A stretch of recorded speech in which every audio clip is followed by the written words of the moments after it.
ہوتے ہوتے بات یہاں تک پہنچی کہ عبادت کا مطلب ہے نماز، روزہ، حج اور زکوٰۃ۔ اب پہلی بات تو یہ سوچئے، کیا انسان ہر وقت نماز پڑھتا ہے، ہمیشہ روزہ رکھتا ہے؟ جب اللہ کہہ رہا ہے میں نے تو پیدا ہی کیا میری عبادت کے لیے، کوئی اور کام اگر وہ کر رہا ہے تو وہ میرے مقصد تخلیق کے خلاف کر رہا ہے۔ وما خلقت الجن والانس الا لیعبدون، میں نے تو جنوں اور انسانوں کو صرف اس لیے پیدا کیا کہ میری عبادت کریں۔ تو اصل میں بات کیا ہے، یہ نماز، روزہ، حج اور زکوٰۃ یہ بھی عبادات تو ہیں، اصل عبادت کچھ اور ہے۔ اصل عبادت کیا ہے؟ عبد کہتے ہیں غلام کو۔ غلام پچھلے زمانے کا تصور کیجئے، یہ ایسا نہیں تھا جیسے آپ کسی کو ملازم رکھ لیں۔ آج امپلائر امپلائی ریلیشن شپ یہ اور ہے۔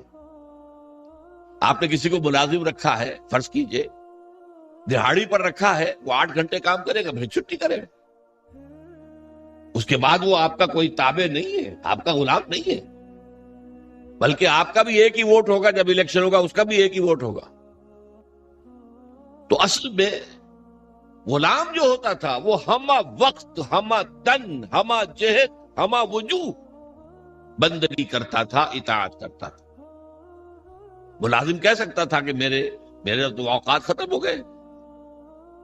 آپ نے کسی کو رکھا خانسامہ کی حیثیت سے، اور فرض کیجئے ابھی فلش سسٹم نہیں آیا تھا تو بیت الخلا جو ہے، آپ جس طرح کے ہوتے تھے سب کو یاد ہے، کسی دن بھنگن نہیں آئی، آپ کہیں اس سے خانسامہ سے کہ ذرا جاؤ بیت الخلا صاف کراؤ، وہ صاف کہے گا صاحب میں آپ کا، میں تو خانسامہ ہوں، میں آپ کو کھانا پکا کر دینے کا پابند ہوں، میں یہ آپ کا بیت الخلا صاف کرنے کا تو پابند نہیں ہے۔ کہے گا کہ نہیں کہے گا؟ لیکن غلام نہیں کہہ سکتا۔ غلام تو ملکیت ہے، وہ 24 گھنٹے کا مطیع ہے، جو کام کہا جائے کرنے پر مجبور ہے، انکار نہیں کر سکتا۔ اور آپ کو معلوم ہو، ایک اور بات ہونی چاہیے کہ غلام تو خود مملوک ہوتا ہے، اس کی ملکیت کوئی نہیں ہوتی۔ آقا نے کوئی اگر کوٹھڑی دے دی ہے کہ تم رات کو اس میں سو جایا کرو، تو کیا وہ اس کوٹھڑی کا مالک ہو گئے؟ آقا نے کوئی چارپائی دے دی ہے اس پر سویا کرو، تو کیا چارپائی کا مالک ہو گئے؟ نہیں، قطعاً نہیں، خود مملوک ہے۔ اور پچھلے زمانے میں غلاموں کا معاملہ کیا تھا؟ آقا جب چاہے ذبح کر دے، قتل کر دے، کوئی مقدمہ نہیں بنے گا، نہ 302 کا نہ 304 کا۔ کیوں؟ جیسے آپ کی بکری آپ کی ملکیت تھی، آپ نے ذبح کیا، گوشت کھا لیا، کوئی پوچھ سکتا ہے آپ سے؟ میری بکری تھی بھائی، میں نے ذبح کیا، Who are you to ask me؟ اسی طرح غلام میری ملکیت ہے، میں نے قتل کر دیا، میں نے اپنا نقصان کیا ہے نا۔ میں اس غلام کو فروخت کرتا تو کچھ پیسے مل جاتے مجھے، لیکن اختیار میرا ہے، میں نے اسے قتل کر دیا۔ اس معنی میں اللہ کا غلام بن جانا، اللہ کا بندہ بن جانا۔ یہ بندہ جو ہے یہ فارسی کا لفظ ہے، عبد عربی کا لفظ ہے۔ عبد سے عبادت بنا، بندے سے بندگی بنا۔ چنانچہ شیخ سعدی کا شعر ہے مشہور، جو مسجدوں میں پہلے لکھا جایا کرتا تھا۔ آج کل تو ہمارا نئی قسم کی مسجدوں کے ڈیزائن بنتے ہیں نا، پچھلے زمانے میں کیا ہوتا تھا؟ اس در کے اوپر چوکٹا بنا ہوا ہے، روز محشر کے جانگ اداس بود، اولی پرسش نماز بود۔ وہ قیامت کا دن جو بہت سخت ہے، پہلا حساب نماز کا ہوگا۔ اور یہ شعر میں لکھا ہوتا تھا، زندگی آمد برائے بندگی، زندگی بے بندگی شرمندگی۔ یہ زندگی ہمیں ملی ہی بندگی کے لیے ہے، وما خلقت الجن والانس الا لیعبدون۔ تو اگر ہم بندگی نہیں کرتے اللہ کی تو شرمندگی ہی شرمندگی ہے، گویا کہ ہم اپنے مقصد تخلیق کو تو پورا نہیں کر رہے۔ آپ نے قلم بنایا تھا لکھنے کے لیے، لکھتا نہیں ہے تو اٹھا کے پھینک دیں گے، آپ اس کو کوڑے میں ڈالیں گے۔ لہذا انسان کی تخلیق اور جنوں کی تخلیق بندگی کے لیے ہوئی۔ زندگی آمد برائے بندگی، زندگی بے بندگی شرمندگی۔ یہ ہمہ وقت، ہمہ تن، ہمہ وجوہ، ہمہ جہد اللہ کی اطاعت، یہ ہے عبادت۔ اس عبادت کے لیے عبادات ہمیں دی گئی ہے۔ جیسے یہ اگر کھڑا ہوا ہے شامیانہ تو آپ نے دیکھا یہ جو بانس کھڑے ہوئے ہیں، یہ عبادت جو ہے، اس کی چھت سمجھ لیجئے 4 ستونوں پر کھڑی ہے، نماز، روزہ، حج، زکات۔ نماز کس لیے؟ تاکہ 5 مرتبہ تازہ کر لو اللہ سے عہد بندگی، ایاک نعبد و ایاک نستعین۔ کہیں بھول مت جانا، صبح ہوئی ہے، پہلے اپنا اللہ سے بندگی کا عہد تازہ کر لو، پھر دکان پہ جانا، پھر دفتر میں جانا، اور پھر دوپہر میں پھر نکلو، پھر تازہ کرو۔ وہ آپ کا لنچ آور ہوگا، لیکن اس میں اللہ کو پہلے یاد کرو۔ پھر جب بہت زیادہ ایکٹیویٹی کا ٹائم ہوتا ہے شام کا، پھر یاد کرو اللہ کو عصر کے وقت، پھر مغرب کے وقت، پھر رات کو عشاء۔ 5 دفعہ یاد کرو اقم الصلاۃ لذکری، کہ تمہیں یہ بات یاد رہے کہ ہم اللہ کے بندے ہیں اور ہمارا کام بندگی ہے، ہما تن، ہما وجوہ، ہما وقت اللہ کی عبادت۔ روزہ کیوں دیا؟ تاکہ نفس کے اندر جو شیطنت ہے، ان النفس لامارۃ بالسوء، اس نفس کو کنٹرول کرنے کی عادت ہو جائے۔ بھوک برداشت کرو، کسی وقت کھانے کو حلال چیز نہیں مل رہی تو بھوک برداشت کرو، فوراً کسی حرام شے کے اندر منہ نہ مار دو، تمہارے اندر عادت ہونی چاہیے۔ پیاس شدید لگی ہوئی ہے تو اگر کوئی صحیح مشروب نہیں ہے تو ایسا نہ کرو کہ اب کیا کریں، اب یہاں پر تو سوائے جو شراب کا کچھ ملتا ہی نہیں تو لوگ شراب ہی پیتے ہیں۔ اس کے لیے مشق کرانے کے لیے 30 دن صبح سے شام تک جائز مشروب بھی نہ پیو، جائز کھانا بھی نہ کھاؤ، تاکہ تمہارے اندر صلاحیت پیدا ہو جائے کہ باقی 11 مہینوں میں ناجائز سے تو بچو۔ یہ ہے عبادت کے ساتھ ان عبادات کا تعلق۔ ایک بڑی ہمارے اندر جو ہے نفس کی خواہش، دولت پرستی، اس کو نکالنے کے لیے صدقہ، خیرات، انفاق، خرچ کرو، خرچ کرو، خرچ کرو، تاکہ یہ دولت کی محبت دل میں سے کھرچی جائے۔ اور یہ تینوں حکمتیں جمع کرنی ہے حج کے اندر۔ حج میں احرام کے اندر پابندیاں ہوتی ہیں، وہ روزے کے مشابہ ہیں۔ بڑی رقم خرچ ہوتی ہے، یہ زکوٰۃ و صدقات کے مشابہ ہو گئی۔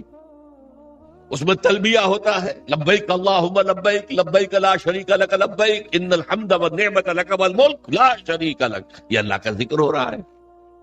تو ذکر اور انفاق اور نفس کو کنٹرول کرنا، یہ تینوں چیزیں جمع کر دی حج میں۔ وہ جامع عبادات، جامع العبادات۔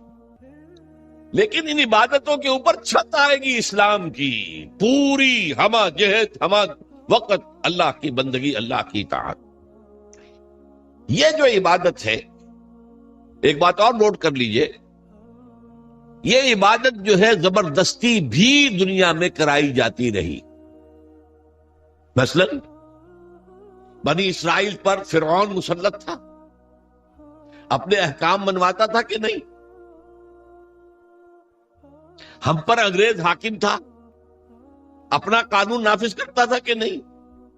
تم اپنے قانون رکھو گھروں میں، تمہارے کتاب میں لکھا چور کے ہاتھ کاٹو، ہم نہیں کاٹیں گے۔ تمہاری سنت ہے رسول کی، شادی شدہ ہو زانی یا زانیہ اس کو رجم کرو، غیر شادی شدہ 100 کوڑے لگاؤ اور اعلان برسر عام لگاؤ، جاؤ رکھو اپنے گھر میں، آیتیں پڑھ لیا کرو، ثواب لے لیا کرو، یہاں تو ہمارا قانون چلے گا۔ اور ہم اطاعت کرتے تھے کہ نہیں؟ یہ اطاعت جو ہے یہ فورس تھی، زبردستی کی تھی، جبر کے ساتھ تھی، اس کو عبادت نہیں کہیں گے۔ عبادت وہ اطاعت ہے اللہ کی اور اس کے رسول کی جو اپنی دلی آمادگی سے کی جائے، اللہ اور اس کے رسول کی محبت میں سرشار ہو کر کی جائے۔ یہ ڈائمنشن جو ہے عبادت کی کہ محبت اس کا جزو لازم ہے۔ اللہ لا ایمان لمن لا محبت لہ، دیکھو جس کے اندر محبت نہیں اللہ کے اس کے رسول کی، اس کا کوئی ایمان نہیں۔ اللہ کا عشق، اللہ کے رسول کا عشق، اس سے سرشار ہو کر اللہ کی اطاعت، اللہ کے رسول کی اطاعت پوری زندگی میں، یہ عبادت ہے۔ اور اس میں نوٹ کیجئے، اس عبادت میں اللہ کی اطاعت بھی ہے، رسول کی اطاعت بھی ہے۔ نماز آپ پڑھتے ہیں کیسے پڑھتے ہیں؟ جیسے رسول نے سکھائی صلی اللہ علیہ وسلم۔ سلو کما رہے تو مونی اسلی، نماز ایسے پڑھو جیسے مجھے دیکھتے ہو کہ میں پڑھتا ہوں۔ صحابہ نے حضور کو دیکھا، تابعین نے صحابہ کو دیکھا، تابعین نے تابعین کو دیکھا، یہ نسل بعد نسل۔ تو نظام جو بنتا ہے عبادت کا، اس میں اللہ کی اطاعت بھی ہے، اور اللہ کے رسول کی اطاعت. اطیعوا اللہ و اطیعوا الرسول بار بار قرآن میں آتا، بار بار آتا. اور میں نے آپ کو بتایا کہ بہت سے رسولوں کی دعوت تو آئی ان اعبدوا اللہ ما لکم من الہ غیرہ، لیکن اسی کو دوسری جگہ پر بیان کیا گیا ان اعبدوا اللہ و اطیعون، اللہ کی عبادت کرو اور میری اطاعت کرو. تو ہمہ تن، ہمہ وقت، ہمہ وجوہ، اللہ کی بندگی، اللہ کی اطاعت، رسول کے طریقے پر، یہ ہے عبادت. اس کے لیے ہمیں پیدا کیا گیا. اب اس میں ابھی تک کی جو باتیں تھیں وہ تو ذرا میٹھی تھی، ذرا کڑوی بات بھی آ جائے. اگر جزوی اطاعت ہوگی تو وہ اللہ کے ہاں قبول نہیں ہے، وہ منہ پر دے ماری جاتی. آپ کہیں نماز کا حکم اللہ نے دیا ہے، جی میں پڑھتا ہوں اور اسی طرح پڑھتا ہوں جیسے کہ حضور پڑھتے تھے. ٹھیک ہے بھائی، لیکن اللہ نے سود کو حرام کیا ہے. بھائی یہ تو مجبوری ہے میری، میں کیا کروں، اس کے بغیر تو کاروبار چلتا نہیں. یہ معاملہ اب بہت مخدوش ہو گیا. اللہ کے بعض احکام کو ماننا اور بعض کو پاؤں تلے رونگ دینا، اس پر جو غضب اللہ تعالیٰ کا، اس کو سمجھ لیجئے. سورہ بقرہ کی آیت نمبر 85، افتؤمنون ببعض الکتاب وتکفرون ببعض، کیا تم ہماری کتاب اور ہماری شریعت اور ہمارے قانون اور ہمارے احکام کے ایک حصے کو مانتے اور ایک دوسرے کو نہیں مانتے؟ وما جزاء من يفعل ذلك منكم، تو کوئی سزا نہیں ہے اس کی جو یہ طرز عمل اختیار کریں گے. اللہ کی اطاعت جزوی، یہ مانیں گے یہ نہیں مان سکتے، یہ کریں گے یہ نہیں کر سکتے. فما جزاء من يفعل ذلك منكم الا خزي في الحیاۃ الدنیا، اس کی سزا اس کے سوا کچھ نہیں کہ دنیا کی زندگی میں تو ذلیل اور خوار اور رسوا کر دیے جائیں. وَيَوْمَ الْقِيَامَةِ يُرَدُّونَ فِي أَشَدِّ الْعَذَابِ، يُرَدُّونَ إِلَىٰ أَشَدِّ الْعَذَابِ، اور قیامت کے دن شدید ترین عذاب میں جھونک دیے جائیں. دیکھیے یہ میرا قول نہیں، میں تو اللہ کی بات بتا رہا ہوں. پہلا حصہ آج پوری دنیا میں ہمیں نظر آ رہا ہے، ہم ذلیل و خوار ہیں. شاعر کہتے رہے ہیں آج کیوں ذلیل کے کل تک نہ تھی پسند، گستاخی فرشتہ ہماری جناب میں. دنیا میں ہر مسلمان جو ہے، ہر انسان چوتھا یا پانچواں انسان مسلمان ہے. 1/4 آف ورلڈ پاپولیشن اور 1/5 ایٹ لیسٹ. لیکن مسلمانوں کے لیے عزت کہیں نہیں، ذلت. دنیا کے معاملات میں ہم سے کوئی رائے نہیں دیتا. کسنبی پرسد کے بھیا کیشتی تم کون ہو؟ بھائی اب G7 بیٹھیں گے، فیصلہ کریں گے، G8 ہوں گے، G9 ہوں گے، G13 ہوں گے، G15 ہوں گے، یا یہ کہ سیکیورٹی کونسل ہوگی UN کی، وہ فیصلہ کریں گے تم کون ہو. کوئی مسلمان ملک نہ 3 میں، نہ 13 میں، نہ G7 میں، نہ G15 میں، کوئی بھی نہیں. ہماری پالیسیاں کوئی اور بناتے ہیں. ہمارے پاس تو کوئی کنڈولیسا رائس آ جاتی ہے، یا اس سے پہلے کوئی اور آ جاتا تھا، آ کر حکم دے کے چلے جاتے ہیں یہ کرو، اور کرتے ہیں، دونوں ہاتھ جوڑ کر کرتے ہیں. یہ صورتحال کیوں ہے؟ یہ ذلت اور یہ رسوائی. اور ایک بات پر توجہ کیجئے، آج دنیا میں اس پورے گلوب میں جہاں بھی خون بہتا ہے مسلمان کا بہتا. 50 برس سے کشمیر میں اور فلسطین میں کس کا خون بہ رہا ہے؟ بوسنیا میں کس کا بہا؟ کوسوو میں کس کا بہا؟ مقدونیہ میں کس کا بہا؟ چچنیا میں کس کا خون بہ رہا ہے؟ فلپائنز میں کس کا خون بہ رہا ہے؟ تھائی لینڈ میں اب شروع ہو گیا ہے. ایک صوبے میں مسلمان اکثریت میں ہیں، وہ چاہتے ہیں کہ ہمیں علیحدہ ملک دیا جائے. ان کے اوپر گولیاں برس رہی ہیں، مارا جا رہا ہے. اس سے پہلے صومالیہ میں کس کا خون بہا تھا؟ نوٹ کر لیجئے، آج اس پورے ارضی پر خون جہاں بہ رہا ہے وہ مسلمان کا. افغانستان میں لاکھوں مار دیے، اور آپ کو معلوم ہے کہ عراق کے اندر کتنے لاکھ مار دیے گئے، کچھ اندازہ ہی نہیں، اور ابھی تک معاملہ چل رہا ہے. یہ ذلت و رسوائی کیوں ہے؟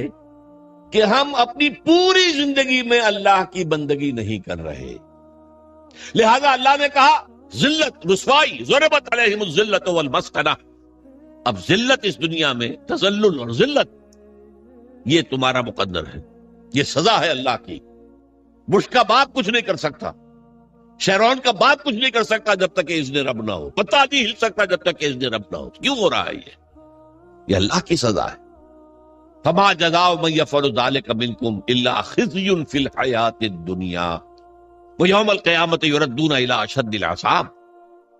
جو لوگ بھی یہ روش اختیار کریں کہ دین کا ایک حصہ قبول سر آنکھوں پر اور ایک حصہ پاؤں تلے، ان کی سزا اس کے سوا کچھ نہیں کہ دنیا کی زندگی میں ذلیل و خوار کر دیے جائے اور آخرت کی زندگی میں قیامت کے دن شدید ترین عذاب میں جھونک دیے جائے۔ یہ طرز عمل اللہ کو کافروں کے مقابلے میں، اگر مسلمان یہ طرز عمل کریں گے تو کافروں سے بدتر ہیں اللہ کی نگاہ۔ وہ تو صرف صاحب کہتے ہیں ہم نہیں مانتے محمد کو صلی اللہ علیہ وسلم، ہم نہیں مانتے قرآن کو، نہیں مانتے۔ آپ کہتے ہیں ہم مانتے ہیں اور پھر اللہ کے احکام پر عمل نہیں کرتے۔ یہ چیز وہ ہے جو اللہ تعالیٰ کو کفر کے مقابلے میں زیادہ ناپسندیدہ۔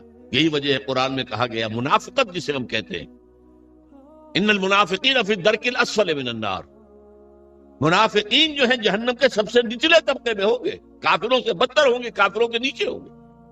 کیوں کہتے وہ ہیں کہ ہم ایمان رکھتے ہیں اللہ پر، ہم ایمان رکھتے ہیں اللہ کے رسول پر، ہمیں عشق ہے اللہ کے رسول سے، دیکھو ہم نعتیں پڑھتے ہیں، دیکھو ہم حج کے لیے جاتے ہیں، دیکھو ہم عمرے کرتے ہیں، دیکھو رمضان میں کتنی چہل پہل ہمارے یہاں ہو جاتی ہے افطاری کے وقت، دیکھو مسجدیں بھری ہوتی ہیں تراویح میں، لیکن بھائی وہ اسلام کا قانون کہیں نافذ ہے؟ کہیں اسلامی احکام کی تنفیذ ہے؟ تمہاری یہ ادھوری اور جزوی عبادت اللہ کو قبول نہیں ہے۔ اللہ جو ہے بہت غیور ہے، جسے آپ کہتے ہیں نا پیکج ڈیل۔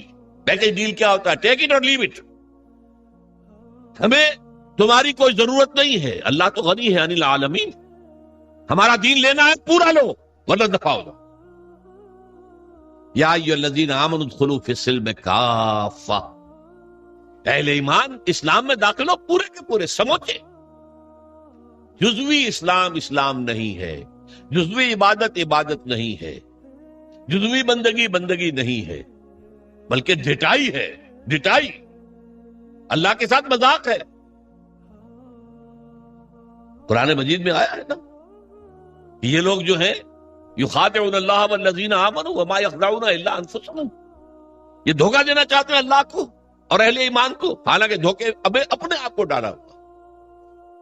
تو پہلی بات بڑی سخت ہو گئی، اسی لیے اقبال کہتا ہے چوبی گویم مسلمانم بلرزم کہ دانم مشکلات لا الارا، میں جب کہتا ہوں میں مسلمان ہوں تو مجھ پر لرزہ طاری ہوتا ہے، اس لیے کہ مجھے معلوم ہے لا الہ الا اللہ کہہ دینا آسان ہے، اس پر پورا اترنا بہت مشکل۔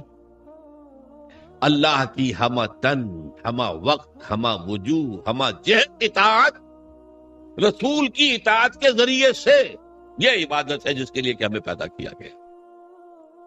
اب صورتحال اس وقت کیا ہے؟ ظاہر بات ہے کہ میں اور آپ یہاں پر اللہ کا شریعت نافذ ایک دم تو نہیں کر سکتے، لیکن ہماری عبادت جو ہے وہ تو ادھوری ہو گئی۔ ہم اس ملک کے فرد ہیں، ہم شہری ہیں، ہم ووٹ ڈالتے ہیں، ہم لوگوں کو چنتے ہیں، وہ جا کر جو ہے حکومتیں بناتے ہیں، لیکن حکومت وہ ہے جو اللہ کے احکام کو نافذ نہیں کر رہی، جس کو کہا گیا وَمَن لَّمْ يَحْكُم بِمَا أَنزَلَ اللَّهُ فَأُولَٰئِكَ هُمُ الْكَافِرُونَ، جو اللہ کی اتاری ہوئی شریعت کے مطابق فیصلے نہیں کرتے وہی تو کافر ہیں۔ تم نے کسے کافر سمجھا ہے؟ بتوں سے تجھ کو امید ہے، خدا سے نو امیدی، مجھے بتا تو صحیح اور کافری کیا ہے؟ کافری تو یہی ہے وَمَن لَّمْ يَحْكُم بِمَا أَنزَلَ اللَّهُ فَأُولَٰئِكَ هُمُ الْفَاسِقُونَ وَمَن لَّمْ يَحْكُم بِمَا أَنزَلَ اللَّهُ فَأُولَٰئِكَ هُمُ الظَّالِمُونَ۔ یہ تین فتوے ہیں مفتی اعظم، اللہ سے بڑا مفتی تو کوئی نہیں، اور تین فتوے اس کے ہیں یہ، جو اللہ کی اتاری ہوئی شریعت کے مطابق فیصلے نہیں کرتے وہی تو کافر ہیں، وہی تو مشرک ہیں، وہی تو فاسق ہیں، باغی۔ یہ سورہ مائدہ کے 7ویں رکوع کے اندر یہ تینوں فتوے موجود ہیں۔ اب کیا کریں؟ ہمارا پورا معاشی نظام سود پر مبنی، انٹرسٹ بیس کیپیٹلسٹک سسٹم، یہودیوں کا ایجاد کردہ نظام بینکنگ آج پوری دنیا میں۔ اب ہم بھی اس کے اندر زیادہ سے زیادہ آپ یہی کر سکیں گے نا کہ براہ راست ملوث نہ ہو، نہ آپ بینک سے قرضہ لیں سود پر، نہ بینک میں رقم رکھیں اور سود لینے کے لیے. یہ تو کر سکتے ہیں آپ، یہ بھی آپ نہیں کرتے تو آپ مجرم ہیں. لیکن یہ ہے کہ آپ اپنی معیشت سے سود کو خارج تو نہیں کر سکتے. حضور نے فرمایا ایک زمانہ آئے گا کہ لوگ اگر سود کھائیں گے نہیں تب بھی سود کا دخان، دھواں اور سود کا غبار، گردہ ان کے اندر جائے گا لازماً. کیوں؟ گندم کا ایک دانہ آپ کھاتے ہیں، اس کے لیے بیج خریدا گیا تھا سودی قرضے پہ، اس کے لیے فرٹیلائز خریدے گئے سودی قرضے پہ، پیسٹی سائیڈ خریدے گئے سودی قرضے پر، اس کے لیے جو ٹریکٹر خریدا گیا سودی قرضے پر، فصل کاٹنے کے لیے ہارویسٹر دیا گیا سودی قرضے پر. تو ایک ایک دانے میں سود ہے. کیا کریں گے آپ؟ کھائیں گے، آپ کے اندر جائے گا. اور حضور نے دو الفاظ ایسے استعمال کیے، دخان یا غبار. کبھی کبھی آپ کو معلوم ہے کہ فضا میں ایک گردہ سا چھا جاتا ہے پوری فضا. اب آپ کیا کریں گے؟ سانس لینا بند کر دیں گے؟ سانس لیں گے تو مریں گے، بند کر دیں گے تو مریں گے. لہذا وہ گردہ آپ کے اندر، آپ کے پھیپھڑوں میں جائے گا، لادوحال، آپ کو اختیار تو کوئی نہیں. اور دھواں، کہیں آپ کے گھر کے اندر آگ لگ گئی ہے، کسی ہوٹل میں آپ ہیں وہاں آگ لگ گئی ہے، دھواں، کیا کریں گے آپ؟ سانس لینا بند کر دیں گے؟ سانس تو لیں گے جینے کے لیے، دھواں اندر جائے گا کہ نہیں؟ تو براہ راست کوئی شخص سود کھائے نہ کھائے، اس کا غبار یا اس کا دخان، اس کا دھواں لازماً اس کے اندر جائے گا. تو اب کیا کریں؟ جب تک پورے دین کو قائم نہ کیا جائے اس وقت تک ہماری بندگی جزوی بندگی ہے، ہماری عبادت جزوی عبادت ہے.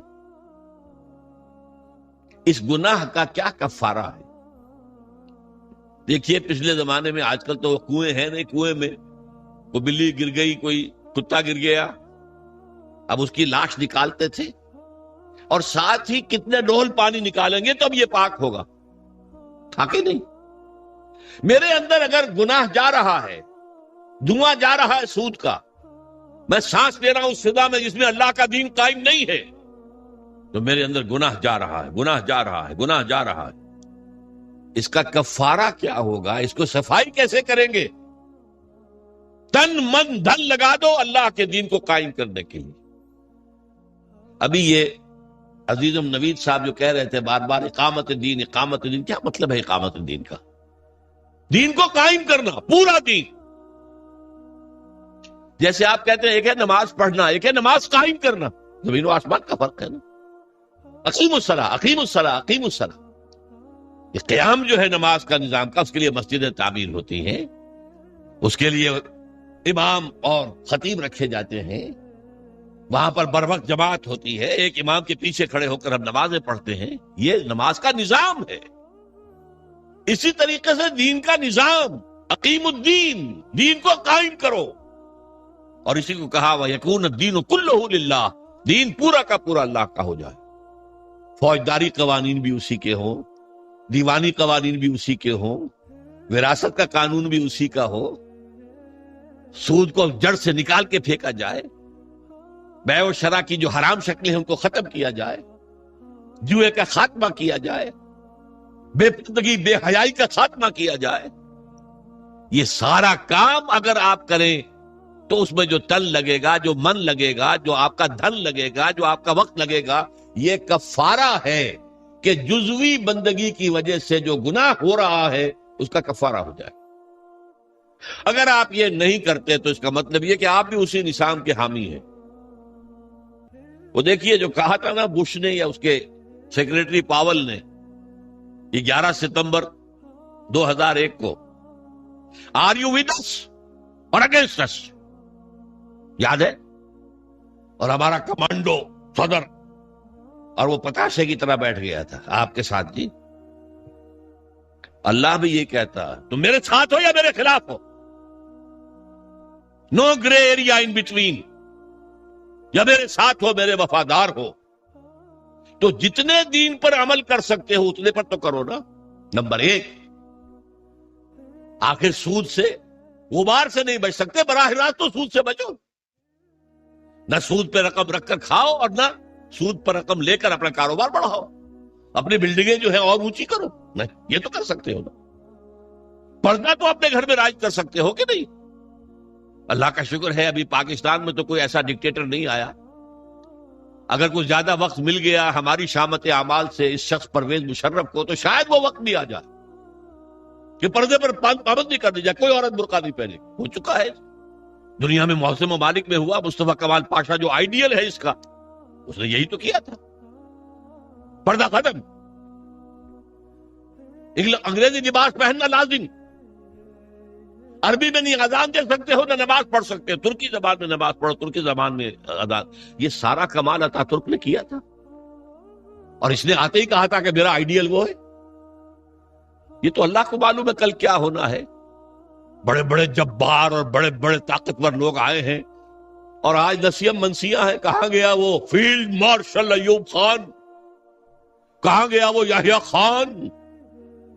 کہاں گیا بھٹو؟ کہاں گیا ضیاء الحق؟ تو بڑے بڑے تنتنے والے، بڑے بڑے دبدبے والے لوگ آئے ہیں، وہ سب نسیم منسیہ ہو گئے۔ تو میں نہیں کہہ سکتا کہ اس کے لیے ابھی کتنے دن ہیں۔ اللہ تعالیٰ کی طرف سے اگر مہلت اسے ملے گی تو ہماری شامت اعمال کی وجہ سے ملے گی۔ اس لیے کہ حضور نے فرمایا ہے، کس قدر پیاری حدیثیں یاد آ گئی، اعمالکم اعمالکم، تمہارے اپنے عمل تم پر حاکم ہو جاتے ہیں۔ تم خود بے ایمانی کرتے ہو تو بے ایمانی تمہارے حاکم ہوگی، تم خود سودی لین دین میں ملوث ہو تو سود کا نظام ہی تمہارے اوپر رہے گا۔ اعمالکم اعمالکم، اور ایک اور حدیث میں آیا ہے، کما تکونون کذالک یؤمر علیکم، جیسے تم خود ہوگے ویسے تمہارے حکمران جو ہے وہ حاکم بنا دیے جائیں۔ اسی لیے جو نوید صاحب کہہ رہے تھے، پہلے اپنے آپ کو بدلو۔ ان اللہ لا یغیر ما بقوم حتی یغیروا ما بانفسہم، خدا نے آج تک اس قوم کی حالت نہیں بدلی، نہ ہو جس کو خیال آپ اپنی حالت کے بدلنے کا۔ اس کے لیے کیا طریقہ کار ہوگا وہ میں بعد میں عرض کروں گا۔ ابھی میں نے 2 نقطے بتائے۔ لا الہ الا اللہ کا تقاضا کیا ہے؟ اللہ کی ہمہ تن، ہمہ وقت، ہمہ وجوہ، ہمہ جہت، اطاعت رسول کے ذریعے، اسی کا نام عبادت ہے۔ اسی کے لیے اللہ فرماتا ہے کہ جنوں اور انسانوں کو میں نے پیدا کیا۔ جیسے میں نے کہا تھا نماز تو ہر وقت نہیں پڑھتے آپ، جو پابندی سے پڑھتا ہے وہ بھی 2-2.5 گھنٹے ہی 24 گھنٹے میں لگتے ہوں گے نا اس کے نماز میں، باقی 21.5 گھنٹے کیا کرے گا؟ عبادت کرے گا، یعنی جو کام کرے گا شریعت کے دائرے میں کرے گا، یہی عبادت ہو رہی ہے۔ کمائی کرے گا حلال ذریعے سے کرے گا، کھانا کھائے گا حلال کھائے گا، یہ پوری زندگی کے تمام کام عبادت ہیں اگر اللہ کے قانون کے مطابق کیے جائیں، یہی بغاوت ہیں اگر اللہ کے قانون کے خلاف کیے جائیں۔ اور دوسری بات میں نے آپ کو بتائی، یہ عبادت جزوی اللہ کو قبول نہیں ہے، بلکہ جزوی عبادت وہ تو منہ پر دے ماری جائے گی، جاؤ دفع ہو جاؤ، ٹیک اٹ اور لیو اٹ، یا ہمارا دین قبول کرو یا چھوڑ دو۔ اس کا جزوی جو معاملہ نہیں ہو سکتا۔ 50% مانتے ہیں یا 30% یا 33%، چلو 33% پہ پاس ہو جاتے ہیں نا بچے، ہمیں بھی 33% پہ پاس کر دو۔ اللہ کے ہاں یہ بات نہیں ہے، ٹیک اٹ اور لیو اٹ۔ اور اس کا عبادت کا حق صحیح معنی میں کب ادا ہوگا؟ جب پورا نظام اللہ تعالی کے حکم کے مطابق قائم کر دیا جائے، تعزیرات ہوں، سزائیں ہوں اللہ کی شریعت کے مطابق، دولت کی تقسیم ہو معاشرے میں اللہ کے قانون کے مطابق ہو، اللہ کا نظام پوری زندگی کے اوپر غالب ہو جائے۔ اس کی جد و جہد اگر آپ کریں گے، اس کی کوشش کریں گے، اس میں تن من دھن لگائیں گے، تو یہ اس گناہ کا کفارہ ہو جائے گا جو ایک باطل نظام کے تحت رہنے سے خود بخود ہمارے اندر جا رہا ہے۔ گناہ جا رہا ہے، سود جا رہا ہے، ہر سانس کے ساتھ کفر جا رہا ہے ہمارے اندر۔ وَمَن لَّمْ يَحْكُم بِمَا أَنزَلَ اللَّهُ فَأُولَٰئِكَ هُمُ الْكَافِرُونَ۔ تو یہ 2 باتیں واضح ہو گئیں، لا الہ الا اللہ کا تقاضا کیا ہے اور اس کی تکمیل کب ہوتی ہے؟ جبکہ پورا نظام زندگی اللہ کے قانون کے مطابق قائم ہو۔ اب آئیے محمد الرسول اللہ صلی اللہ علیہ وسلم، اس کا تقاضا کیا ہے؟ دیکھیے پہلی تو بات ہے اطاعت، رسول کی بھی اطاعت ہوگی، اطیعوا اللہ و اطیعوا الرسول، اطاعت کرو اللہ کی، اللہ کے رسول کی، لیکن اس کو میں نے شامل کر دیا عبادت کے اندر۔ اللہ کی اطاعت رسول کی اطاعت کے ذریعے سے ہوگی، تو اس کو بریکٹ کر دیا میں نے، اللہ کی اطاعت رسول کی اطاعت، یہ مل کر عبادت بن گئے۔ دوسرا اصل تقاضا کیا ہے بحیثیت امت، یہ سمجھ لیجیے آپ۔ رسول کس لیے بھیجے جاتے تھے؟ لوگوں کے سامنے اللہ کے دین کو پیش کرنا، دعوت دینا، تبلیغ کرنا، اور کوشش کرنا کہ اللہ کا دین قائم ہو جائے، اس لیے آتے تھے نا۔ اب حضور پر رسالت اور نبوت ختم، انسان تو ختم نہیں ہو گئے، ان کو یہ دعوت کون دے گا؟ یہ ہے رسول کے امتی ہونے کی حیثیت سے ہمارا فرض۔ قرآن مجید میں اس کے لیے کہا گیا ہے، اصطلاح ہے شہادت علی الناس، لوگوں پر حجت قائم کر دینا، تاکہ قیامت میں لوگ یہ نہ کہہ سکیں کہ اللہ ہمیں تو تیرا دین کسی نے پہنچایا ہی نہیں، ہم سے حساب کتاب کا ہے۔ میری بات سمجھ لیجئے، اگر کوئی دین پہنچا دے، اس کا حق ادا کر دے، اب ان کے پاس کوئی عذر نہیں ہوگا۔ اسی لیے فرمایا سورہ نساء میں، رسلا مبشرین ومنذرین لئلا یکون للناس علی اللہ حجۃ بعد الرسل وکان اللہ عزیزا حکیما۔ ہم نے اپنے رسولوں کو بھیجا بشارت دینے والے بنا کر۔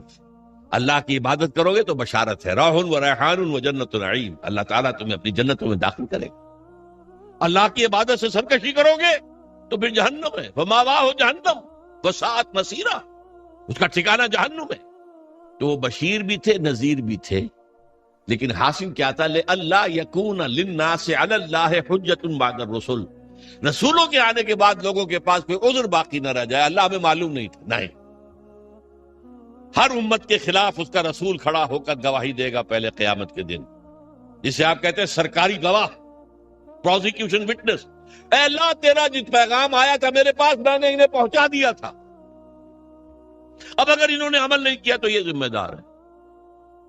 They can't plead ignorance، یہ نہیں کہہ سکتے ہمیں تو بتایا ہی نہیں گیا، میں نے بتا دیا تھا۔ یہ ہے ان کے خلاف شہادت بڑھے گی کہ اب یہ ذمہ دار ہے۔ بہت سادہ سی بات آپ کو سمجھا دوں مثال سے، آپ اپنے کسی عزیز کو کوئی پیغام بھیجتے ہیں، کل شام تک یہ کام میرا ضرور کر دینا، کر دینا، کر دینا، کر دینا، ورنہ مجھے بہت نقصان ہو جائے گا۔ کسی آپ نے ایلچی کے ہاتھوں، پیغامبر کے ہاتھوں یہ پیغام بھیجا، وہ کام نہیں ہوا، آپ کا نقصان ہو گیا۔ اب آپ غصے میں بھرے ہوئے اپنے اس عزیز کے پاس گئے، میں نے تمہیں یہ پیغام بھیجا تھا، تم نے یہ کام نہیں کیا، میرے نقصان کا ذمہ دار کون ہے؟ تم ہو۔ اگر وہ یہ کہہ دے بھائی مجھے تو آپ کا پیغام کسی نے پہنچایا ہی نہیں، اب کوئی غصہ آپ کا رہ جائے گا اس کے خلاف؟ آپ پتاشے کی طرح بیٹھ جائیں گے نا، غصہ ختم۔ اب غصہ کس پر آئے گا؟ اس پیغامبر پر آؤ، بھلے آدمی تجھے میں نے پیغامبر بنایا تھا کہ پیغام پہنچانا، تم نے نہیں پہنچایا، میرے نقصان کے ذمہ دار تم ہو۔ تو یہ پیغام رسانی کا منصب کتنا نازک ہے، کتنا نازک ہے، کتنا نازک ہے۔ اگر آپ نے پیغام پہنچا دیا، آپ فارغ ہو گئے، بری ہو گئے، وہ ذمہ دار ہیں۔ اگر آپ نے نہیں پہنچایا تو آپ مجرم ہیں، وہ نہیں ہے۔ اسی لیے کہا گیا سورہ اعراف کے شروع میں، فَلَنَسْأَلَنَّ الَّذِينَ أُرْسِلَ إِلَيْهِمْ وَلَنَسْأَلَنَّ الْمُرْسَلِينَ، ہم پوچھ کر رہیں گے ان سے بھی جن کے طرف ہم نے رسولوں کو بھیجا، اور ہم پوچھ کر رہیں گے رسولوں سے بھی۔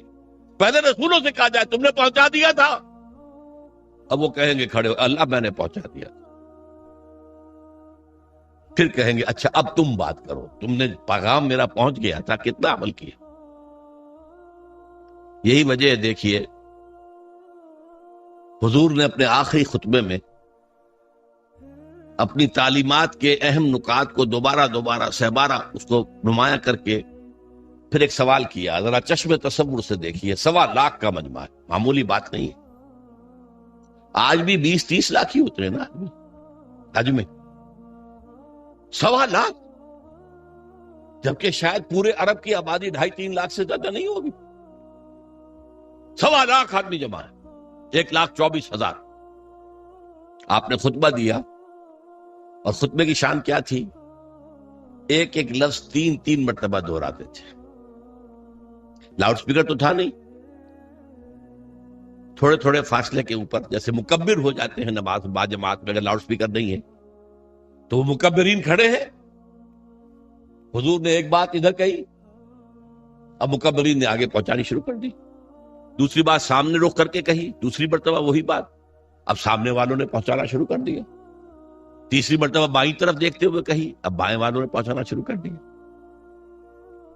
آخر میں ایک سوال کیا، الا ہل بلغت، لوگوں میں نے پہنچا دیا یا نہیں؟ پورے مجمع نے کہا بیک آواز، انا نشہد انک قد بلغت رسالتا ونصحت الامتا وبلغت رسالتا وادیت الامانتا وکشفت الغمۃ. اے نبی ہم گواہ ہیں، آپ نے حق تبلیغ ادا کر دیا، حق رسالت ادا کر دیا، ہماری خیر خواہی کا حق ادا کر دیا، اور کفر کے اور ضلالت کے پردے چاک کر دیے. 3 دفعہ کہا الا ہل بلغت، اور جواب آیا انا نشہد انک قد بلغت رسالۃ وادیت الامانۃ ونصحت الامۃ وکشفت الغمۃ. پھر آپ نے انگلی اٹھائی آسمان کی طرف، انگشت شہادت، اور پھر لوگوں کی طرف، اللہم اشہد اللہم اشہد اللہم اشہد، اے اللہ تو بھی گواہ رہے. وہ بوجھ جو میرے کندھے پر آیا تھا، جس کے لیے سورہ مزمل میں کیا کہا گیا تھا، انا سنلقی علیک قولا ثقیلا، اے نبی بڑی بھاری بات آپ پر ڈالنے والے ہیں. اس کفر اور شرک کے گڑھ کے اندر توحید کی دعوت دینا کوئی آسان کام تھا؟ اسلام کا پیغام پہنچانا کوئی آسان کام تھا؟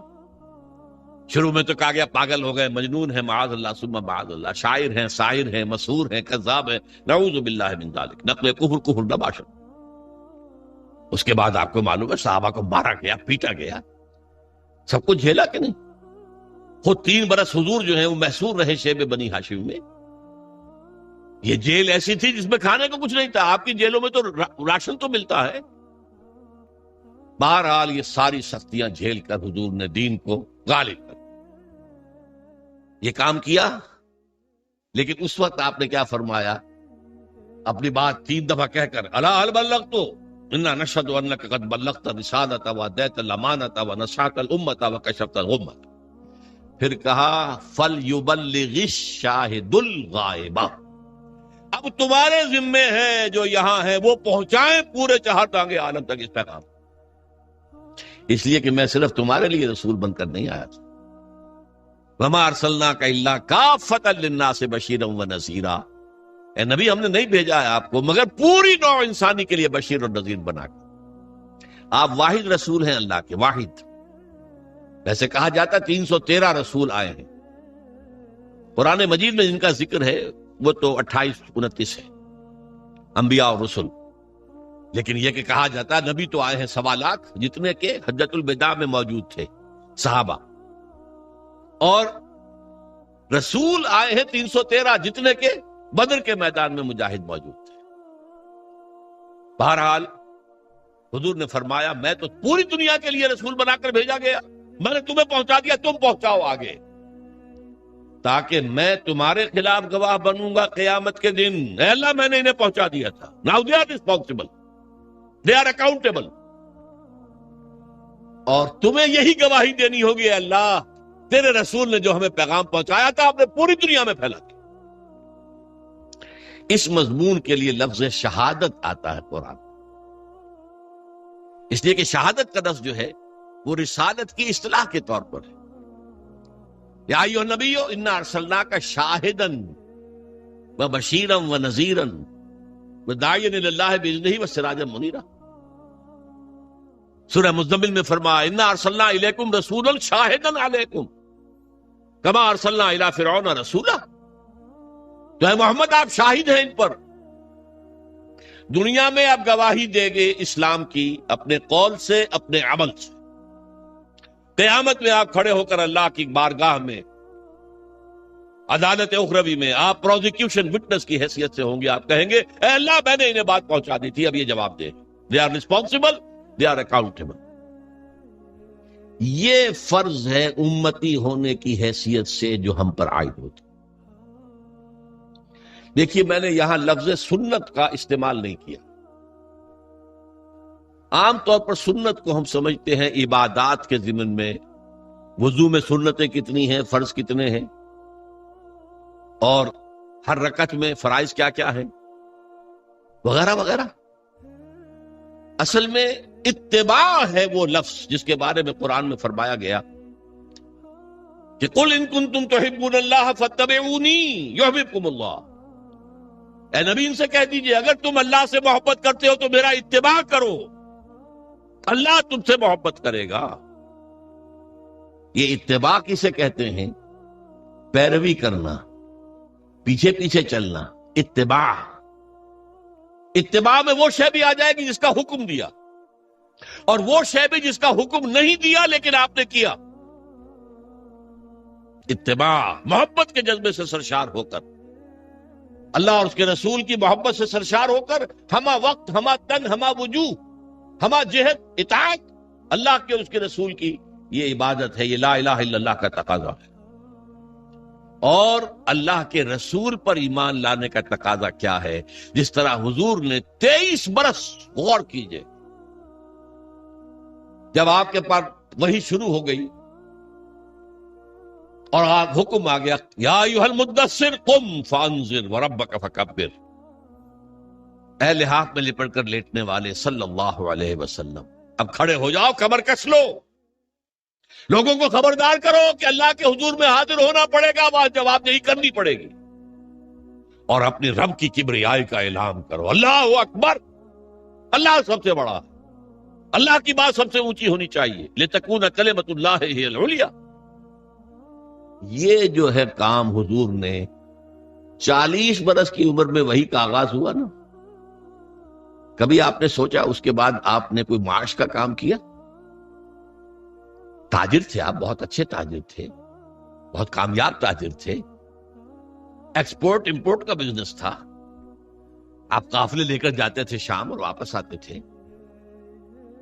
اور اسی تجارت میں آپ کا اخلاق، آپ کا کردار، آپ کی صداقت، آپ کی امانت ایسی ظاہر ہوئی کہ عرب کی متمول ترین خاتون حضرت خدیجہ الکبریٰ رضی اللہ تعالی عنہا نے خواہش ظاہر کی شادی کی۔ لیکن جب آپ پر وحی آ گئی اس کے بعد 23 برس کوئی اور کام کیا سوائے دین کی تبلیغ اور دین کو قائم کرنے کی جدوجہد۔ تبلیغ کے لیے تو فرمایا یا ایھا الرسول بلغ ما انزل الیک من ربک وان لم تفعل فما بلغت رسالتہ، اے رسول صلی اللہ علیہ وسلم پہنچا دو جو کچھ بھی نازل ہوا ہے تم پر تمہارے رب کی طرف سے، اگر نہیں کرو گے تو رسالت کا حق ادا نہیں ہوگا۔ یہی وجہ ہے کہ وہ آیتیں بھی حضور نے ہمیں سنا دی جن میں حضور پر گرفت کی گئی تھی، یا ایھا النبی لما تحرم ما احل اللہ لک، اے نبی کیوں حرام ٹھہراتے ہو اپنے اوپر جو اللہ نے تم پر حرام کیا؟ ہو سکتا تھا حضور چھپا لیتے کہ میری یہ پکڑ جو اللہ نے کی ہے، کیوں مسلمان ہمیشہ اس کو پڑھتے رہے؟ پکڑ آئی تھی کہ نہیں؟ اللہ جاءہ الأعمى، ماتھے پر تیوری ڈال لی، منہ موڑ لیا کہ ایک اندھا نابینا آیا تھا آپ کے پاس، وما یدریک لعلہ یزکیٰ او یذکر فتنفعہ الذکریٰ، اس کے لیے لفظ عتاب استعمال کیا حضور نے۔ عبداللہ ابن ام مکتوم کی شان میں یہ آیات نازل ہوئی ہیں، اس کے بعد جب بھی آتے تھے وہ نابینا صحابی عبداللہ ابن مکتوم تو حضور کیا فرماتے؟ مرحبا بالذی عاتبنی اللہ فیہ، آؤ بھائی خوش آمدید میرے اس ساتھی کے لیے جس کے ضمن میں اللہ نے مجھ پر عتاب فرمایا، عاتبنی اللہ فیہ، عتاب کیا مجھ پر۔ وہ آیتیں بھی قرآن میں ہے کہ نہیں؟ تو نوٹ کر لیجئے، ایک ایک حرف پہنچانا ہے محمد آپ کو صلی اللہ علیہ وسلم، اگر ایسا نہیں کرو گے تو رسالت کا ادا نہیں ہوگا۔ اب یہی کام امت کے ذمے کر کے آپ گئے صلی اللہ علیہ وسلم۔ اس میں پہلا دور وہ ہے جو آپ کے صحابہ نے جانیں دے دی، قربان کر دی، کہاں کہاں کوئی شہید ہوا، کوئی ایران میں، کوئی عراق میں، کوئی شام میں، کوئی خراسان میں، کوئی ہندوستان میں آ کے شہید ہوئے۔ کس لیے؟ اللہ کا دین غالب ہو، اللہ کا پیغام پہنچ جائے۔ دور صحابہ اور تابعین کے بعد عام مسلمان جو ہیں وہ تو دنیا پرستی کے اندر لگ گئے بدقسمتی سے، خلافت ملوکیت میں بدل گئی۔ پھر یہ کام، یہ جھنڈا کس نے بلند رکھا؟ وہ صوفیاء کرام نے بلند رکھا۔ معین الدین اجمیری رحمت اللہ علیہ کیوں آئے تھے اجمیر میں؟ حالانکہ وہ راجپوتوں کی طاقت کا گڑھ، رائے پتھورا کا مرکز۔ شیخ علی حجویری تو لاہور میں اس وقت آئے تھے جہاں لاہور اسلامی حکومت میں شامل ہو چکا تھا، لیکن معین الدین اجمیری تو اس وقت آئے ہیں جبکہ یہ پورا راجستھان جو ہے راجپوتوں کی سرزمین، اور اس میں رائے پتھورا، پرتھوی راج بہت سخت، بہت زبردست، اور وہاں جا کر بیٹھ گئے۔ 90,000 ہندو ان کے ہاتھ پر ایمان لائے۔ یہ ہمارے پنجاب کے جو دو بڑے بڑے قبیلے ہیں، وٹو اور سیال، یہ دونوں قبیلے ان کے ہاتھ پر ایمان لائے، بلکہ یہ دونوں قبیلے تو ان کے پوتے شاگرد کے ہاتھ پر ایمان لائے۔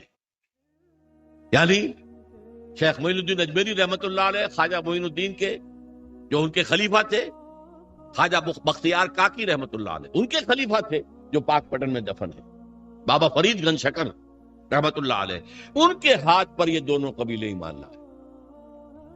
بہرحال یہ کام کیا ہے مسلمانوں نے، پہلے کیا ہے بحیثیت امت، بحیثیت قوم، بحیثیت حکومت، اللہ کے دین کو پھیلانا ہے، اللہ کا قانون نافذ کرنا۔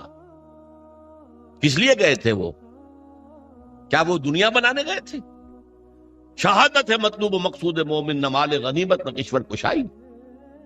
پھر جب عام مسلمان اور بادشاہ جو ہے ہمارے بن گئے، وہ بھی عیش پرست ہو گئے، محل بنانے شروع کر دیے، جو دنیا میں اور عیاشیاں ہو کرتے تھے بادشاہ انہوں نے بھی شروع کر دی، تو پھر صوفیاء کرام نے وہ جھنڈا سنبھال لیا، ان کے ذریعے سے یہ دعوت پھیلی ہے۔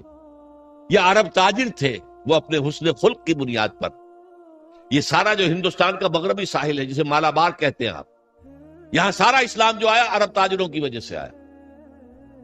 پورا یہ ملک جو ہے انڈونیشیا، ملیشیا، یہ ملایا، سماٹرا، جاوا، یہ سارے یہ بھی عرب تاجروں کی وجہ سے ایمان لائے۔ وہاں کبھی چڑھائی نہیں کی گئی، کبھی وہاں تلوار نہیں اٹھی اسلام کے لیے، بلکہ عرب تاجروں کی تبلیغ سے اور ان کی خوش خلقی، ان کے جو کاروبار میں صداقت اور امانت کے عنصر دیکھے تو ایمان لے آئے لوگ۔ بہرحال یہ جان لیجئے کہ اس کے بعد سے جبکہ یہ ادارہ بھی کم ہو گیا، کمزور ہو گیا، اب امت مسلمہ وہ کام سرے سے نہیں کر رہی۔ یہ وہ جرم ہے بحیثیت امت جو ہمیں کام کرنا چاہیے تھا۔ ہم امین ہیں قرآن کے، ہم امین ہیں اللہ کی شریعت کے، اور فخر کرتے ہیں ہم اس پر۔ سارے نبیوں سے افضل ہمارا نبی یقیناً ہے، لیکن اس افضل نبی صلی اللہ علیہ وسلم نے آپ پر کیا ذمہ داری ڈالی تھی؟ بلغوا انی ولو آیا، میرا کوئی ایک بھی امتی نہ رہ جائے جو قرآن کی تبلیغ نہ کرے، چاہے ایک ہی آیت آتی ہے ایک ہی آیت کی تبلیغ کرے۔ یہ حدیث ہے کہ نہیں رسول کی؟ کوئی میرا امتی فارغ نہ رہے اس سے۔ یہ کام ہے جو بحیثیت امتی ہمارے کندھے پر ہے۔ یوں سمجھیے کہ خطبہ حجت الوداع میں وہ بوجھ حضور کے کندھے سے اتر کر امت کے کندھے پر آ گئے۔ اسی لیے میں کہا کرتا ہوں سائی آف ریلیف، اے اللہ تو بھی گواہ ہے، یہ مان رہے ہیں میں نے پہنچا دیا، میرے اوپر اب کوئی بوجھ نہیں۔ انا سنلقی علیک قولا ثقیلا، وہ بھاری بات کا بوجھ میرے کندھے سے اتر گیا۔ یہ شہادت ہے، اور اس کے لیے قرآن مجید میں 2 جگہ آیا۔ ایک سورت ہے سورہ حج جو مکی دور کی آخری صورتوں میں سے ہے، ایک سورت ہے سورہ بقرہ جو مدنی دور کی پہلی سورت ہے۔ ان دونوں میں درمیان میں ہجرت ہے، ادھر سورہ حج ادھر سورہ بقرہ۔ سورہ حج میں فرمایا اے مسلمانوں جاہدوا فی اللہ حق جہادہ، جہاد کرو اللہ کی راہ میں جتنا کہ اس کی جہاد کا حق ہے، اور کس لیے کرو؟ لِیَکُونَ الرَّسُولُ شَهِیدًا عَلَیکُمْ وَتَکُونُوا شُہَدَاءَ عَلَى النَّاسِ، تاکہ ہمارے رسول صلی اللہ علیہ وسلم وہ تمہارے خلاف گواہی دے قیامت میں کھڑے ہو کر کے اللہ تیرا دین جو میرے پاس آیا تھا میں نے پہنچا دیا، اور تم یہی گواہی دو کھڑے ہو کر اے اللہ تیرے نبی سے جو دین ہمیں ملا ہم نے پوری دنیا میں پھیلا دیا۔ یہ مقصد ہے اس امت کی تشکیل، انسانوں کی تخلیق عبادت رب کے لیے، تشکیل امت یہ اس مقصد کے لیے ہے۔ اسی لیے جب امت کی باقاعدہ تاج پوشی ہوئی ہے، یہ لفظ ذرا آپ چونکیں گے، جیسے کسی بادشاہ کے مرنے کے بعد پھر دوسرا بادشاہ آتا ہے تو اس کی تاج پوشی ہوتی ہے نا، 2000 سال تک یہودی بنی اسرائیل اس مقام پر فائز تھے. اللہ کی کتاب اور شریعت کے امین وہ تھے. تورات انہیں دی گئی تھی. 20 نبی ان کے ہاں آئے. 3 کتابیں انہیں دی گئیں, تورات بھی, زبور بھی, انجیل. لیکن حضور کی بعثت کے بعد بنی اسرائیل معزول کر دیے گئے. ایک نئی امت نبوت اور رسالت محمدی کی بنیاد پر وجود میں آئی. وہ امت مسلمہ ہے جس کو ہم بدنام کرنے والے ہیں. بدنام کنندگانے نکو نامے چند. ہم اپنے اسلاف کو بدنام کرنے والے ہیں آج دنیا میں. لیکن ہمارا منصب یہ ہے, یہ جو کورونیشن ہوئی ہے کب ہوئی ہے؟ تحویل قبلہ.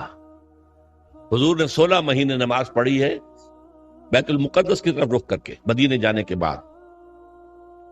پھر حکم آ گیا فول وجہک شطر المسجد الحرام. اب قبلہ بدل دو, شمال کی بجائے جنوب کی طرف رخ کرو, خانہ کعبہ کی طرف رخ کرو. یہ علامت تھی کہ اس مرکز والی امت معزول.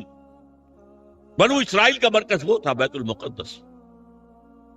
وہ مسجد جو حضرت سلیمان نے بنائی تھی, جسے یہ لوگ ٹیمپل کہہ دیتے ہیں, ہیکل کہہ دیتے ہیں, ہمارے نزدیک تو مسجد اقصی تھی. وہ حضرت ابراہیم نے, اسماعیل نے علیہ الصلوۃ والسلام خانہ کعبہ کی تعمیر نو کی تھی. حضرت سلیمان نے یہ جو بیت المقدس کے اندر مسجد بنائی. بہرحال وہ مرکز ختم, وہ امت معزول. اب خانہ کعبہ کے گرد اور نبوت اور رسالت محمدی کے اساس پر نئی امت, امت مسلم. اور اس کے لیے فرمایا وَكَذَلِكَ جَعَلْنَاكُمْ أُمَّةً وَسَطًا لِتَكُونُوا شُهَدَاءَ عَلَى النَّاسِ وَيَكُونَ الرَّسُولُ عَلَيْكُمْ شَهِيدًا. وہی بات جو وہاں کہی گئی لِيَكُونَ الرَّسُولُ شَهِيدًا عَلَيْكُمْ وَتَكُونُوا شُهَدَاءَ عَلَى النَّاسِ. رسول کا ذکر پہلے, امت کا بعد. اور یہاں امت کا پہلے كَذَلِكَ جَعَلْنَاكُمْ أُمَّةً وَسَطًا لِتَكُونُوا شُهَدَاءَ عَلَى النَّاسِ وَيَكُونَ الرَّسُولُ عَلَيْكُمْ شَهِيدًا.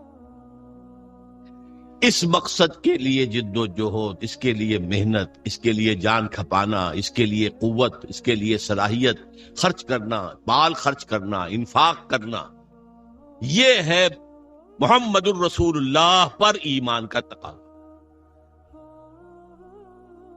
اب اس میں ایک بات اور سمجھ لیجیے. دین کا پہنچانا ایک ہے قول سے,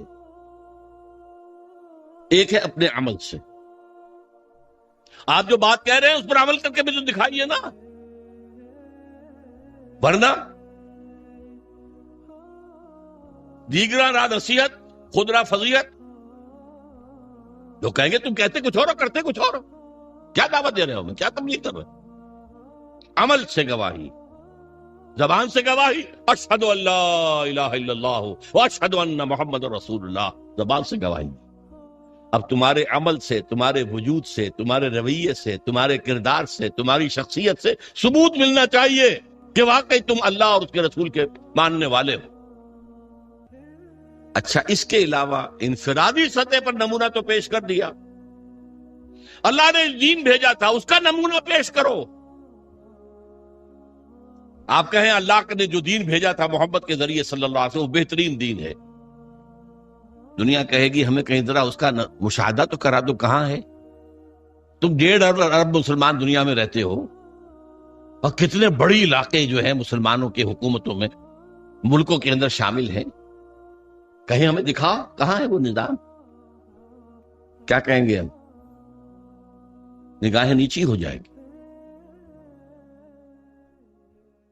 تاریخ کا ایک واقعہ آپ کو سناتا ہوں.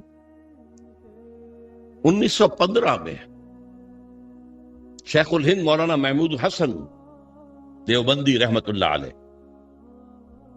ان کے ساتھیوں سے اور ان کا آپس میں مشورہ ہوا کہ انگریز کی غلامی سے نجات پانے کے لیے شیخ الہند تو جائیں حجاز, وہاں ابھی مدینے میں ترک گورنر موجود تھا. خلافت ختم نہیں ہوئی تھی, وہ 1924 میں ختم ہوئی ہے, یہ میں 1915 کی بات کر رہا ہوں. اور مولانا عبید اللہ سندھی کو بھیجیں جو والی کابل ہے, بادشاہ افغانستان کا. مولانا خود تو جا کر ترک گورنر کے ذریعے سے دارالخلافہ جو ہے استنبول, اس سے مدد مانگیں کہ آپ ہم پر, ہندوستان پر انگریز کے خلاف حملہ کریں, ہم اندر سے بغاوت کریں گے. اور یہی پیغام شاہ افغانستان کے لیے، تم حملہ کرو، اندر سے ہم بغاوت کریں گے تاکہ انگریز کو یہاں سے جڑوں سے اکھاڑ کر پھینک دیا۔ ہوا کیا؟ حضرت شیخ الہند کو جو مکے کا حکمران تھا شریف حسین، یہ جو جارڈن کی حکومت ہے اب بھی، یہ باقاعدہ اسی کا پڑپوتا ہے، یہ ہوتا تھا شاہ حسین پڑپوتا، یہ والی مکہ تھا۔ یہ اس نے حضرت شیخ الہند کو گرفتار کر کے تشتری میں رکھ کر انگریز کو پیش کر دیا، یہ آپ کا باغی یہاں پر فساد مچا رہا۔ انگریز نے گرفتار کر کے کہاں رکھا؟ مالٹا، میڈیٹرینین کا، بحیرہ روم کا ایک جزیرہ وہاں رکھا ہے، 4 سال سے زائد وہاں پر اسیر ہے۔ یہی حرکت ہونے والی تھی مولانا عبید اللہ سندھی کے ساتھ۔ وہ نوجوان تھے اور خود سکھ سے مسلمان ہوئے تھے، جاٹ تھے، انہیں پتہ لگ گیا، بروقت وہ وہاں سے بھاگ کر روس چلے گئے۔ روس میں ابھی 1917 کا انقلاب آیا تھا، ابھی نظام نہیں بنا تھا ان کا، بادشاہی نظام ختم ہو گیا، زار کا نظام ختم ہو گیا، ابھی کمیونزم کا اپنا نظام قائم نہیں ہوا۔ انہوں نے سوچا اگر میں لینن سے ملاقات کر کے، جسے آپ انگریزی میں کہتے ہیں every thing is in the melting پاٹ، ابھی تو ہر چیز جو ہے وہ گویا کہ پگھلی ہوئی ہے، اس پگھلی ہوئی شے سے جو چاہے چیز بنا لیں آپ، کسی سانچے میں ڈال دیں۔ تو اگر ان کو بتا دیا جائے اسلام کا نظام تمہارے نظام سے بہتر ہے تو اس کو اختیار کر لیں گے۔ لینن سے ریکویسٹ کی، انٹرویو کی، اس نے معذرت کر لی، وہ بیمار تھا، بستر مرگ پر تھا۔ اس نے کہا ٹروٹسکی سے بات کیجئے۔ یہ بہت سے لوگوں کو معلوم ہوگا کہ لینن کا اصل جانشین ٹروٹسکی ہونا تھا، یہ تو اسٹالن نے عین وقت پر سازش کی اور قبضہ کر لیا۔ ٹروٹسکی سے بڑی مفصل گفتگو ہوئی مولانا سندھی کی، اور وہ سنتا رہا۔ آخر میں اس نے ایک بات کہی، مولانا یہ نظام جو ہے جو آپ پیش کر رہے ہیں بہت عمدہ ہے، کوئی شک نہیں، بہت اعلیٰ ہے، سب سے عمدہ ہے، لیکن آپ نے کہیں اسے قائم کیا ہے؟ مولانا سندھی کہتے ہیں اس کے بعد جو میری نگاہیں زمین میں گڑ گئیں، میں اس سے دوبارہ آنکھیں چار نہیں کر سکتا۔ ارے اتنی اچھی بات تمہارے پاس ہے اور تم اسے خود اپنے گھر میں نافذ نہیں کرتے، ریوڑیاں آ کر یہاں تقسیم کرنا چاہتے ہو، اپنے بچوں کو ریوڑیاں نہیں دیتے؟ کرو نا، قائم کرو نا، اسے دکھاؤ اس کا نمونہ۔ یہ ہے وہ دلیل جو آج پوری دنیا دے رہی ہے۔ کہاں ہے اسلام تمہارا؟ مسلمانی در کتاب و مسلمانہ در گور، مسلمانی کتاب میں لکھی ہوئی ہے، یہ پڑھ لیجئے، قرآن میں ہے، حدیث میں ہے، فلاں میں ہے، سیرت میں ہے، خلافت راشدہ میں ہے۔ بھائی ٹھیک ہے، 1400 برس پرانی بات ہوئی، آج دکھاؤ۔ یہ بات اب سمجھی آپ نے؟ لا الہ الا اللہ کا تقاضا، اللہ کی بندگی ہمہ تن، ہمہ وجوہ، ہمہ وقت، ہمہ جہت، اطاعت اللہ، اطاعت رسول۔ اور یہ کب پورا ہوگا؟ جب پورا نظام بھی اللہ کے دین کے اوپر قائم ہو جائے، تب آپ کی بندگی ہوگی پوری بندگی، ورنہ تو جزوی ہے۔ نمازیں ہم پڑھ رہے ہیں، روزے رکھ رہے ہیں، حج کر رہے ہیں، لیکن بھائی تم حاجی آئے ہو پاکستان سے، اتنی بڑی تعداد میں 1 لاکھ آ گئے ہو، تم نے اپنے ملک میں اسلام قائم کیا؟ قرآن مجید میں کہلوایا گیا ہے حضور سے، اہل کتاب سے آپ کہہ دیجئے اے نبی، قل یا اہل الکتاب لستم علی شیء حتی تقیموا التوراۃ والانجیل وما انزل الیکم من ربکم۔ اے اہل کتاب، اے یہودیوں، اے نصرانیوں، تمہاری کوئی حیثیت اللہ کی نگاہ میں نہیں ہے جب تک کہ تورات اور انجیل کو قائم نہیں کرتے۔ You have no face to pray to us، ہم سے دعا کس بات کی دعا کرتے؟ ہمارا دین، ہماری شریعت قائم کی ہے، یہی بات ہم سے ہے۔ یا اہل القرآن لستم علی شیء حتی تقیموا القرآن وما انزل الیکم من ربکم۔ اے قرآن والو، قرآن پہ ایمان رکھنے کے دعوے دارو، تمہاری کوئی حیثیت نہیں ہے ہم سے بات کرنے کی جب تک کہ قرآن کو، اس کے نظام کو، اس کے قوانین کو، اور قرآن کے ساتھ اور جو نازل کیا گیا وہی خفی ہے، جو حدیث نبوی ہے وہ وہی خفی ہے، اس کو جب تک قائم نہیں کرتے تمہاری کوئی حیثیت نہیں۔ پہلی بات یہ ہو گئی۔ یہ عبادت مکمل کب ہوگی؟ جب پورا نظام اللہ کے قانون پر قائم ہو جائے۔ محمد الرسول اللہ کا تقاضا کیا ہے؟ دین کی دعوت، دین کی تبلیغ، قول سے، عمل سے، انفرادی سطح پر، اجتماعی سطح پر۔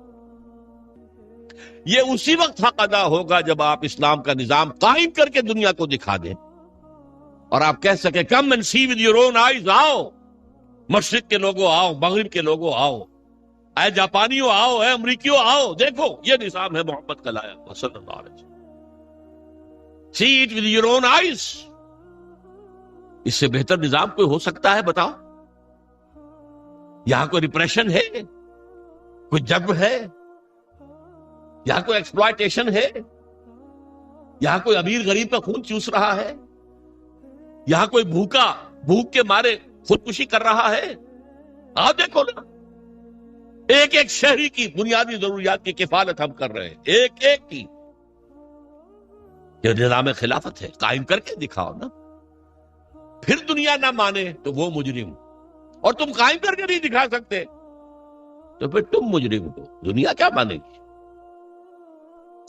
یہ جو 5 ریاستیں ابھی آزاد ہو گئی، مسلمان ریاستیں سینٹرل ایشیا کی، میں نے آج جمعے کے خطبے میں بھی ذکر کیا تھا کہ علامہ سید جمال الدین افغانی نے یہ کہا تھا کہ اس پاکستان کا یہ حصہ جو پاکستان میں ہندوستان سے کاٹ کر اور افغانستان شامل کر کے اور یہ روسی ترکستان کی مسلمان جو ہیں ریاستیں، اس وقت تک ابھی کمیونسٹ ریولوشن نہیں آیا تھا. 1897 میں تو ان کا انتقال ہو گیا. کمیونسٹ ریولوشن 1917 میں آ رہا ہے، 20 برس کے بعد. اس وقت تک وہ اسلامی ریاستیں تھی، مسلمان ریاستیں، ان کو ملا کر ایک بلاک بنا دیا جائے، اور اس بلاک کے اندر پھر اسلام کی ایک جھلک دنیا کو دکھائی جائے. یہ ہے اسلام. یہ ہی تھی جس کے لیے پاکستان کی تحریک چلی تھی. پاکستان کا مطلب کیا؟ لا الہ الا اللہ. قائد اعظم نے کہا تھا، آج جمعے کے اندر میں نے اس کا کیسٹ بھی ہوں گے، میں نے ان کا اقتباس بھی پڑھ کر سنایا ہے جمعے کی اپنی تقریر میں. اور علامہ اقبال نے جو کہا تھا کہ یہ یقینی ہے، شدنی امر ہے کہ ہندوستان کے شمال مغرب میں ایک آزاد مسلمان ریاست قائم ہوگی، اور اگر ایسا ہو گیا تو ہمیں موقع مل جائے گا کہ دور ملوکیت، دور بنو امیہ، دور بنو عباس، سلاطین عثمانی، ان کے دور میں اسلام کے چہرے پر جو بدنما داغ اور دھبے آ گئے تھے انہیں ہٹا کر صحیح اسلام کا نقشہ پیش کریں. اس کام کے لیے پاکستان بنا، and we have failed utterly. بالکل ناکام ہو گئے. اسی لیے آج کی نوجوان نسل پوچھتے کیوں بنایا تھا اسلام؟ وہی تہذیب جو وہاں ہے وہی یہاں، وہی بینکنگ کا سسٹم جو وہاں ہے وہ یہاں ہے. وہ بلکہ ایک معاملے میں بہتر رہے، انہوں نے جاگیرداری تو فوراً ختم کر دی تھی. ہمارے تو سروں پر جاگیردار وڈیرا بیٹھا ہوا ابھی تک. وہ بہتر رہے. اس لیے وہاں عوامی سیاست ہے. یہاں عوامی سیاست کیا آئے گی؟ عوامی سیاست شہروں میں آ سکتی ہے، کراچی میں، لاہور میں، بڑے شہروں میں. باقی جو 70-80% لوگ ہیں وہ تو وڈیروں کے انگوٹھے تلے، جاگیردار وڈیرے، بڑے زمیندار اور بلوچستان کے سردار اور سرحد کے قوانین، یہ وہی تو ہے نا. بہرحال ایک تقاضا لا الہ الا اللہ کا وہ بھی مکمل ہوتا ہے اگر پورا دین جو ہے قائم ہو اور آپ کی بندگی خالص ہو جائے اللہ کے. ایک تقاضا محمد الرسول اللہ کے امتی ہونے کا صلی اللہ علیہ وسلم، کہ دین کی دعوت اور تبلیغ اور اس کی شہادت کا حق ادا کر دو. اور یہ حق بھی بتمام و کمال کب پورا ہوگا؟ جب پورا اسلام کا نظام قائم کر کے دنیا کو دکھاؤ اور بلاؤ انہیں، آؤ دیکھو this is اسلام، دیکھ لو اس کی برکتیں، دیکھ لو. یہاں کوئی ایکسپلائٹیشن نہیں ہے، یہاں کوئی ڈسکریمنیشن نہیں ہے، یہاں کوئی ریپریشن نہیں ہے، کوئی ظلم نہیں ہے. آؤ دیکھو، امن ہے، کوئی چوری نہیں ہے، کوئی ڈکیتی نہیں ہے، کچھ نہیں ہے. جب تک ہم یہ نہیں کرتے ہم رسول کے امتی ہونے کا حق ادا نہیں کر رہے. یہ جو میں نے 2 چیزیں بتائی آپ کو، لا الہ الا اللہ، عبادت، اور اس کی بھی چوٹی کیا ہے؟ دین کو قائم کرنا. محمد رسول اللہ، شہادت علی الناس، اس کی تکمیل بھی کب ہوگی؟ جب پورے دین کا ایک نقشہ دنیا کے سامنے عملاً پیش کر دیا جائے. یہ دونوں جڑ گئے نا. اب ایک مثلث ذہن میں رکھیے، مثلث 3 اس کے ہوتے ہیں نا سائڈز. بیس ہے، بیس کے کونوں کے اوپر دونوں اینگلز کیا ہیں؟ لا الہ الا اللہ، محمد الرسول اللہ. لا الہ الا اللہ کا تقاضا عبادت، عبادت رب، ہما تن، ہما وقت، ہما وجوہ، ہما جہد. اور اس کی تکمیل بھی ہوتی ہے اقامت دین پر. دین کو قائم کرو. اور محمد رسول اللہ کا تقاضا شہادت علی الناس، اس کی تکمیل بھی ہوتی ہے اقامت دین پر. یہ دونوں بازو آ کر اوپر مل گئے تو یہ مثلث بن گئے. لا الہ الا اللہ عبادت رب، محمد رسول اللہ شہادت علی الناس، دونوں کی تکمیل اقامت دین. یہ ہے وہ کام جس کے لیے کچھ تحریکیں چلیں، پچھلی صدی میں چلی ہیں. اب تو ہم 21ویں صدی میں آ گئے. اس سے تقریباً 200-300 برس پہلے ہم غلام تھے، کہیں ہم انگریزوں کے غلام تھے، کہیں فرانسیسیوں کے تھے، کہیں اطالویوں کے تھے، کہیں اسپینیئرز کے تھے. یہ ہماری غلامی کا دور تھا. پچھلی صدی کے وسط میں یہ ممالک ایک ایک کر کے آزاد ہوئے. 1947 میں ہم آزاد ہو گئے، 1-2 خطوں پر مشتمل پاکستان وجود میں آ گئے. انڈونیشیا آزاد ہو گیا، ملائیشیا آزاد ہو گیا. سیو کارنوں کی زیر قیادت تحریک چلی. عربوں نے بھی اٹھا کر انگریزوں کو، فرانسیسیوں کو پھینک دیا سمندر کے اندر. جمال عبد الناصر نے انگریزوں کو اٹھا کر میڈیٹرینین میں پھینک دیا. یہ ہو گیا نا.